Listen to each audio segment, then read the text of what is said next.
Hello everyone, this is Suzanne Knabe-Nicole from Police Science Doctor with your weekly dose of police science snippets.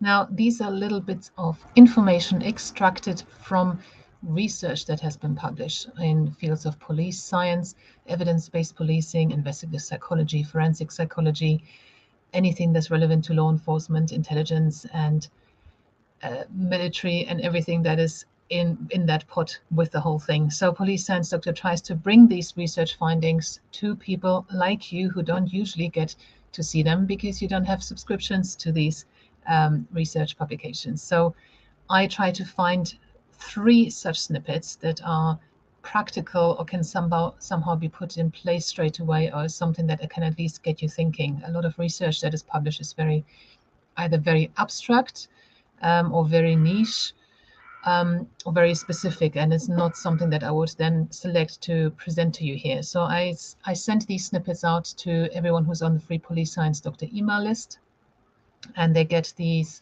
sent into their inbox every Tuesday with a link to the original research. And then I also come onto social media, as you can see me do now, and I talk about them and try to put them into context a little bit. So the first snippet for this week is about combat sexual trauma and sexual violence and trauma.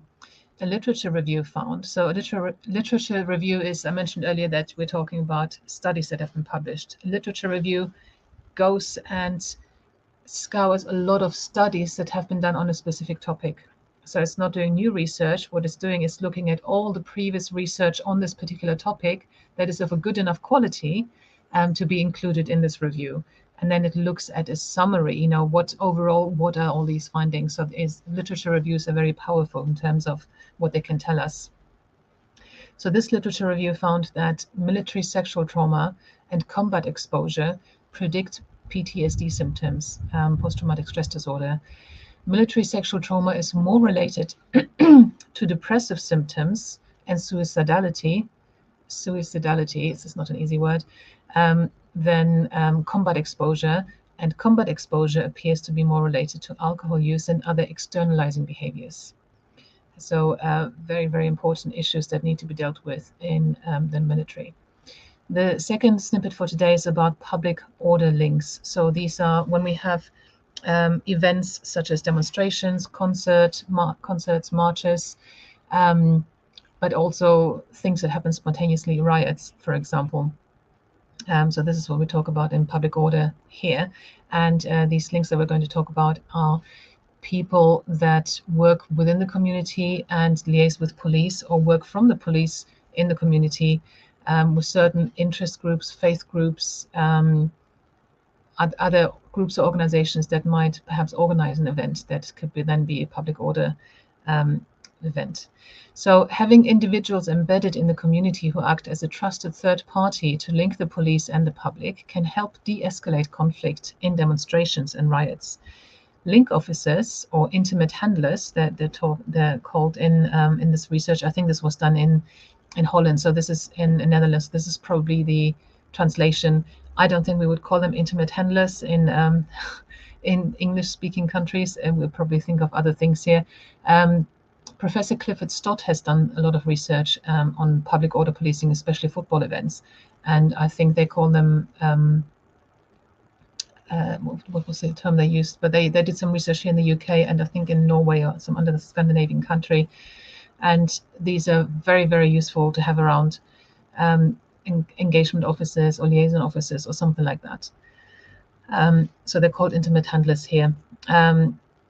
Let me just read that again because I digress a bit. So who act as a trusted third party to link the police and public can help de-escalate conflict, demonstrations and riots. So these link officers who work with community leaders before, during and after such events can help prevent and reduce violence, meaning we all should have them.